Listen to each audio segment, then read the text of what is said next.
নমস্কার, আমি অনিতা। অনুষ্কা অনিতা চ্যানেলে সবাইকে জানাই স্বাগত। আজকের ভিডিওটি হলো পাললিক শিলার সম্পর্কে আলোচনা। এখন এই পাললিক শিলা কি? যে আগ্নেয় শিলা আছে, সেই আগ্নেয় শিলা বহুদিন ধরে নদী, হিমবাহ, বায়ু, সমুদ্র তরঙ্গ প্রভৃতির দ্বারা ধীরে ধীরে ক্ষয় হয়। আচ্ছা, ক্ষয় হওয়ার পর কি হয়? ক্ষয় হওয়ার পর সেগুলো ওই নদী, সমুদ্র তলদেশেতেই জমা হতে থাকে।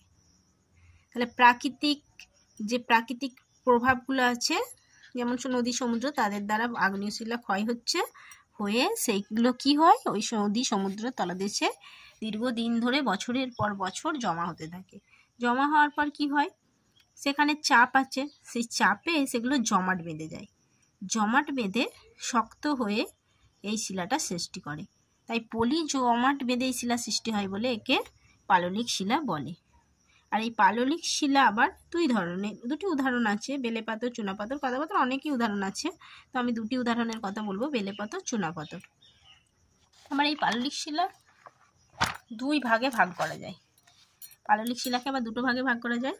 একটা হচ্ছে সংঘাত শিলা আর একটা হচ্ছে অসংঘাত শিলা। এখন সংঘাত শিলা কি? প্রাচীন শিলা চূর্ণ বিচূর্ণ হয়ে ক্ষয়প্রাপ্ত হয়ে বহুদিন ধরে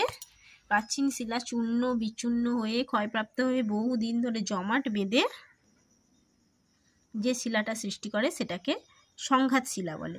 আর সংঘাত শিলার উদাহরণ হলো ব্রেক্সিয়া। আর অসংঘাত শিলার উদাহরণ হলো লবণ শিলা। আর অসংঘাত শিলাটা কি? এটি রাসায়নিক উপায়ে অথবা কোনো জৈব উপায়ে এই শিলাটা সৃষ্টি হয়। নমস্কার।